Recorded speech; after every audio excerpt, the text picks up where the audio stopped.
Hi hello welcome to channel. இன்றைக்கி என்ன பார்க்க போகிறோம்னா ரெட்மி 12 மொபைலை தான் பார்க்க போகிறோம். இது எப்படி வளைஞ்சிருக்கிறதும் ஸ்டார்டிங்கே பார்த்துருப்பீங்க. கீழே விழுந்துட்டு வளைஞ்சிருச்சு. ஆக்சுவலி இது டிஸ்பிளே நல்லா தான் இருக்குது. அது எப்படி ஃபுல்லாகவே நம்ம ரீப்ளேஸ்மெண்ட் பண்ணுறதுன்றது தான் இந்த வீடியோ பார்க்க போகிறோம். இந்த வீடியோவை நீங்கள் கடைசி வரையும் ஸ்கிப் பண்ணாத பாருங்கள். அப்போ தான் உங்களுக்கும் புரியும் என்னென்ன காம்பனண்ட் எங்கெங்கே வைக்கணுன்றது. நீங்கள் இந்த வீடியோ பார்த்து ஒரு மொபைலே சர்வீஸ் பண்ண கூட நீங்கள் கற்றுக்கலாம். ஃபுல்லாகவே பாருங்கள். பின்னாடி இருக்க பேக் பேனலில் நம்ம லைட்டாக ஹீட் பண்ணி ரிமூவ் பண்ணிக்கலாம். ஏன்னா கொஞ்சம் டைட்டாக தான் இருக்கும் அது. ஏன்னா புது மொபைலு. இப்போ நம்ம எல்லா ஸ்க்ரூவுமே கழட்டிடலாம்.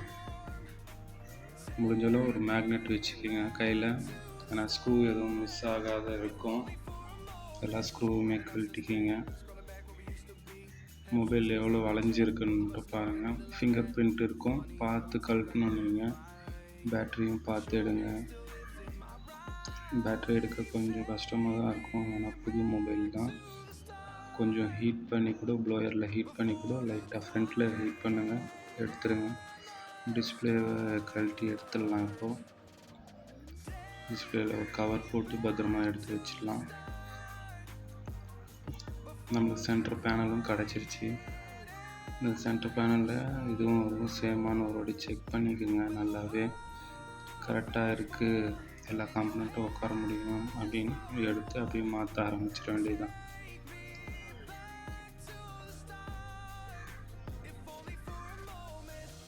நெட்வொர்க் கேபிள் மட்டும் ஒரு சைடு எடுங்க, ஒரு சைடு எடுக்க தேவையில்ல, அதில் இருக்கட்டும்.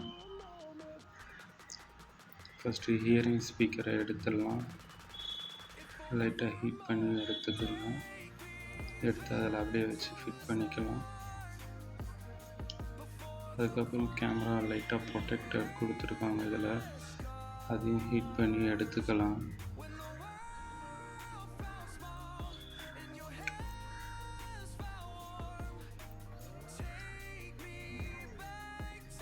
இப்போ ஆன் ஆஃப் போயிடலாம். ஆன் ஆஃப் பட்டனையும் ஹீட் பண்ணி எடுத்துக்கலாம்.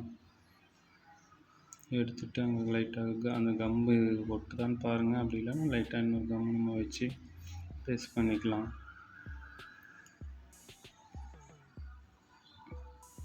உங்களுக்கு பேனலை பார்த்தீங்கன்னா தெரியும் எவ்வளோ வளைஞ்சிருக்குன்றதும்.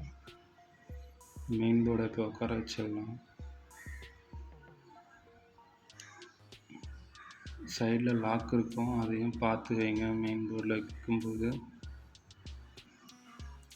ஹியரிங் ஸ்பீக்கரு அந்த இடம் அது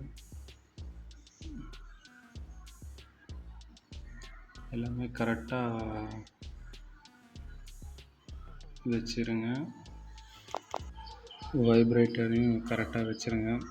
ஹியரிங் ஸ்பீக்கரை கரெக்டாக உட்கார வச்சிடலாம். என்ன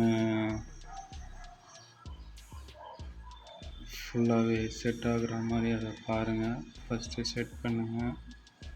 லைட்டாக அந்த இடத்துல கொஞ்சம் ஒரு பிசுறு அதிகமாக இருக்குது, அதனால தான் உட்காரல. அது லைட்டாக உட்கார வச்சாச்சு. இப்போது டிஸ்பிளே வச்சு செக் பண்ணிடலாம். டிஸ்பிளேவை மாட்டிவிடுங்க அப்படியே. ஆல்ரெடி நல்லா இருக்கிறது அந்த டிஸ்பிளே, ஒன்றும் பிரச்சனை இல்லை. ஒரிஜினல் டிஸ்பிளே தான். ஃபிங்கர் பிரிண்ட் வைக்கும்போது பார்த்து வைங்க. ஸ்பீக்கரையும் வச்சிடலாம். லவுட் ஸ்பீக்கரையும்